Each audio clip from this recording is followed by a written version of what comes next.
Hi, everyone. Traditionally, as the year winds down, it's a time for reflection, to give thanks, reconnect with loved ones, and cherish the more meaningful parts of life, removed from our usual day-to-day distractions.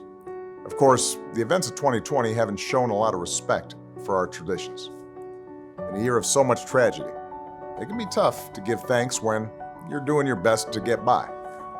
And far too many of us will have to gather around a table with an empty chair, if we're able to gather together at all.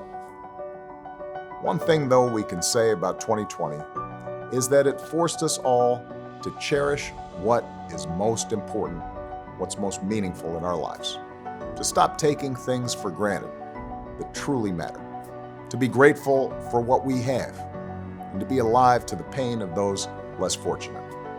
Throughout this challenging year, I've been moved again and again by the sacrifices so many were willing to make on behalf of others. The healthcare professionals who risked their lives to save ours. The workers who have kept our lights on and our shelves stocked, always essential to our economy, but finally recognized for it. The protesters of every race and age who saw injustice in their streets and their institutions and demanded change.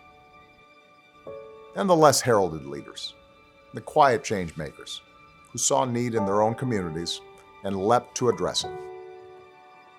They checked in on their neighbors, delivered food and PPE to seniors and those experiencing hardship, offered mental health support to those recovering from trauma. Whatever holes this pandemic tore wide in our social fabric, these emerging leaders stepped forward to patch it up.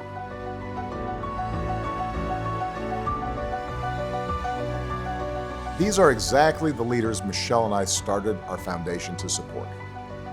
We always thought they would lead us into a bright future, if only we could empower them, connect them with each other, and give them a dose of inspiration when they needed it. What we learned in 2020 is that these emerging leaders aren't just building a brighter future, they're safeguarding our present. In hard times, they are the ones who've given me solace. It's their sacrifice in which I found hope. And as we begin to close the chapter on a difficult year with encouraging news on the horizon, it's their leadership that will guide us today and tomorrow. Merry Christmas and happy holidays, everybody.